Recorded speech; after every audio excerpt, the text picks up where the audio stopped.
Hello guys, and welcome to Talk Football with Tyrone. Welcome to our video today. In our video today, we are going to analyze a formation that Mauricio Pochettino has used previously at Paris Saint-Germain and a formation that he can employ at Chelsea. And this formation that we are going to analyze today is the 4-3-3. Mauricio Pochettino officially began his duties as Chelsea head coach and has already stayed close to 2 weeks training the players and has currently departed with the players to America for the preseason. We are going to analyze this formation and how Pochettino can implement this formation at Chelsea. But before we continue with our analysis of this formation and how it will be implemented at Chelsea, like, share and subscribe to this channel for more videos like this. The first aspect of this formation that we are going to analyze is the attacking phase. The attacking phase is categorized into two: the build-up phase and the progressive phase. The build-up phase refers to the phase whereby the team is building their attack. Like most possession-based team, Pochettino will line up his team in a 4-3-3 with the following personnel as the starting 11.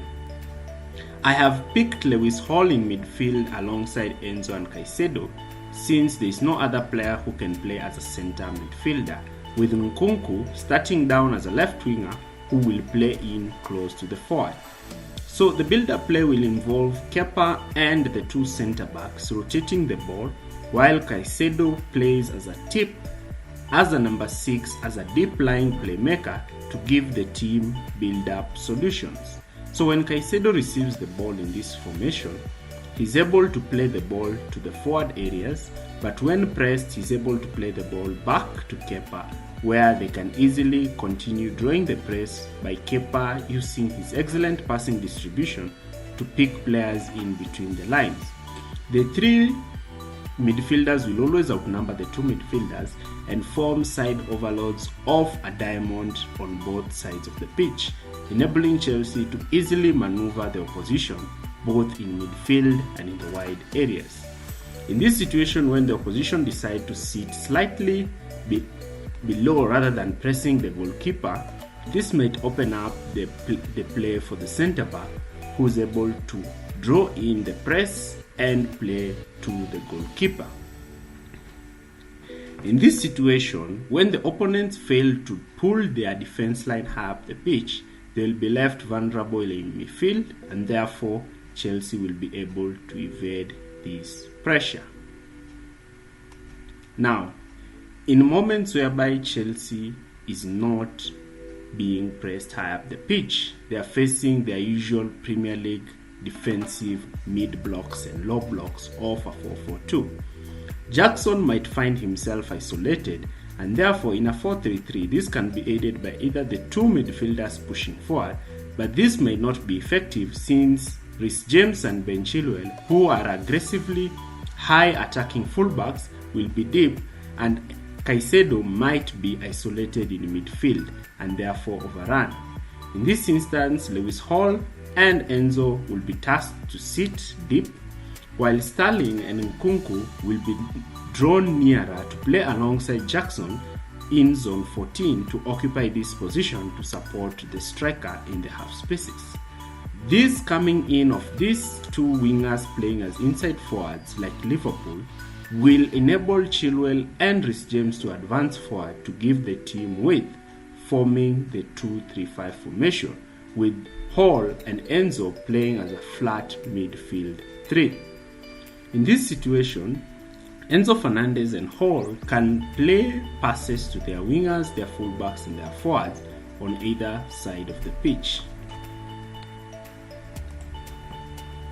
In this system, you will see that both midfielders will play alongside Caicedo and give Chelsea numerical superiority in midfield. The problem with this formation is that the opposition might position their front two down the wide channels. This might enable the team to overrun the Chelsea's two-man centre-backs by playing the ball in the wide areas vacated by the fullbacks.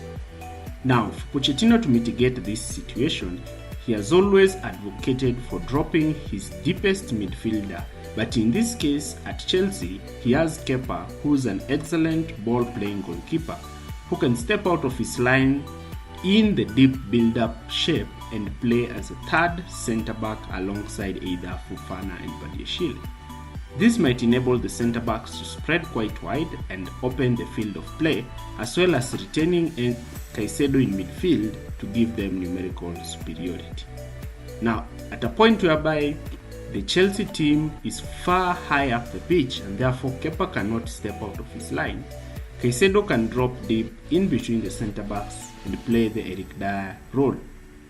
The two centre-backs will spread wide and cover the spaces vacated by the two full-backs, while Caicedo will sit deep and dictate the tempo of the game by either playing the ball to Enzo, who will further play penetrative passes high up the pitch, and this may see the excellent performance of Enzo Fernandez, and this might enable him to be one of the best creative midfielders in the league.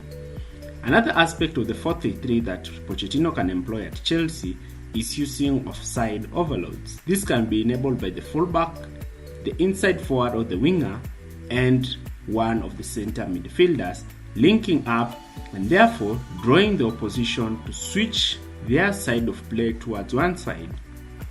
This can occasion a switch of play, since Enzo can play as a sole midfielder, receive the ball and switch the ball to the opposing fullback, who can most likely will be Reece James, who can make crosses towards the back post where Nkunku Chilwell can attack the ball and score a goal, while Jackson can draw in defenders and Sterling can play in between the centre back and the full back to give Reece James the space. The second strategy that we are going to analyze today is the defensive strategy. The defensive strategy is classified into two: the pressing strategy and the block strategy. So Chelsea in a 4-3-3 formation will likely press in a 4-3-3 setup. This kind of press was famed with Liverpool by playing the front three quite close and near each other, limiting central progression, and setting pressing traps in midfield by playing a flat midfield with a sole holding midfielder. This might create a 6-man overload, with the front three covering both the centre-backs, the full-backs and the goalkeeper, creating a positional press, forming a trap in midfield by having an overload of 6 players. This might force the opposition to play the ball wide to the full-backs rather than the centre-backs, since they are under immediate pressure.